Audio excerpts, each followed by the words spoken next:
ভোটের ফল বেরোনোর কদিনের মধ্যেই খুন হয়ে গিয়েছিল শুভেন্দু অধিকারীর আপ্তসহায়ক চন্দ্রনাথ রথ। প্যাটার্ন দেখেই বোঝা যাচ্ছিল যে প্রফেশনাল কোনো খুনি, সুপারি কিলার। কিন্তু কত টাকার সুপারি কে দিয়েছিল এই সব অধরা থেকে যাচ্ছিল। সিবিআই তদন্ত করে লাগাতার জেরা করছে, যে তিনজনকে ধরা হয়েছে তাদের সেখান থেকে চাঞ্চল্যকর তথ্য বলা যাচ্ছে। এখনো পর্যন্ত জেরায় তারা জানিয়েছে 70 লক্ষ টাকার সুপারি দেওয়া হয়েছিল চন্দ্রনাথকে খুন করার জন্য। আর কি তথ্য উঠে আসছে জানবো, আমার সঙ্গে অনুপ রয়েছেন। অনুপ, শুভেন্দু অধিকারী আত্মসহায়ক যে খুনের ঘটনা চন্দ্রনাথ রথ, এই খুনের ঘটনায় চাঞ্চল্য করার তথ্য ইতিমধ্যেই সিবিআই এর হাতে। চন্দ্রনাথ খুনের কিন্তু 1 মাস আগে থেকে খুনের এই গোটা যে ঘটনা, সেই ঘটনা ছক করা হয়েছিল, এমনটাই তদন্তে নেমে সিবিআই জানতে পারছে। যে অভিযুক্তদের গ্রেপ্তার করা হয়েছে তাদেরকে জিজ্ঞাসাবাদে কিন্তু চাঞ্চল্যকর স্বীকারোক্তি, এমনটাই বলা চলে। 3 অভিযুক্তের জিজ্ঞাসাবাদে কিন্তু এই সমস্ত তথ্য উঠে আসছে এবং জানা যাচ্ছে চন্দ্রনাথকে যে খুন করার যে ছক করা হয়েছিল সেটা 1 মাস আগে থেকে গোটাই পরিকল্পনা সাজানো হচ্ছিল। এবং এই খুনের ঘটনার পিছনে যে সুপারি কিলার নিয়োগ করা হয়েছিল, নিয়োগ করা হয়েছিল, সেক্ষেত্রে কিন্তু সুপারি দেওয়া হয়েছিল 70 লক্ষ টাকা অগ্রিম দেওয়া হয়েছিল বলে এমনই তথ্য উঠে আসছে।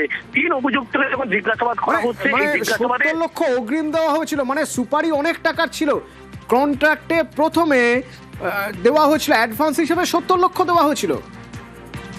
এরকমই 3 জনকে জিজ্ঞাসাবাদে এই তথ্য উঠে আসছে যে প্রথমে কিন্তু 70 লক্ষ টাকা দেওয়া হয়েছিল, সুপারি দেওয়া হয়েছিল এবং এই সাবশুটার নিয়োগ করা সেই টাকাতেই। পরবর্তী ক্ষেত্রে আরো যে তথ্য পাচ্ছে, মধ্যম গ্রামের এক ব্যক্তির নাম ইতিমধ্যে এই খুনের ঘটনা সেখানে উঠে আসছে। তার কারণ গত 1 মাস ধরে যখন রেকি করা হয়েছিল গোটা জায়গা কোথায় কিভাবে খুন করা হবে এবং এই সুপারি দেওয়া হয়েছিল, এই 1 মাস ধরে কিন্তু এই গতিবিধি থেকে শুরু করে সমস্ত ছক করা হয়েছিল এবং সেই মধ্যম গ্রামের ব্যক্তি কিন্তু প্রত্যক্ষ বা পরোক্ষভাবে যুক্ত, এমনটাই সিবিআই তদন্ত নেমে জানতে পারছে 3 জন ব্যক্তি জিজ্ঞাসাবাদ করে। ইতিমধ্যে সেই ব্যক্তির খোঁজ পেয়েছে। এবং অনুপ, আমরা যখন বারবার এ নিয়ে কথা বলেছি, আমরা যখন এ নিয়ে তুমি তোমার তথ্য যখন যা তদন্তকারীদের কাছ থেকে তথ্য পেয়েছো জানিয়েছো, আমরা যখন এটা নিয়ে অ্যানালিসিস করেছি, একটা কথা স্পষ্ট ছিল শুরু থেকেই, তা হলো যদি ভিন রাজ্য থেকে শার্পশুটার আসে তাকে এখানকার অলিগলি কোথায় কখন থামতে হবে, কোন জায়গা দিয়ে বেরোতে হবে, এসব কিছু জানালো কারা? তাহলে লোকাল কেউ ইনভলভ কিনা? তাহলে আমাদের সেই আশঙ্কাই সত্যি হলো যে তদন্তকারীরা এবার তাদের কাছে তথ্য রয়েছে, প্রমাণ রয়েছে যে মধ্যম গ্রামের কেউ একজন, লোকাল একজন কেউ ভীষণভাবে ইনভলভ ছিল বিষয়। কে সে?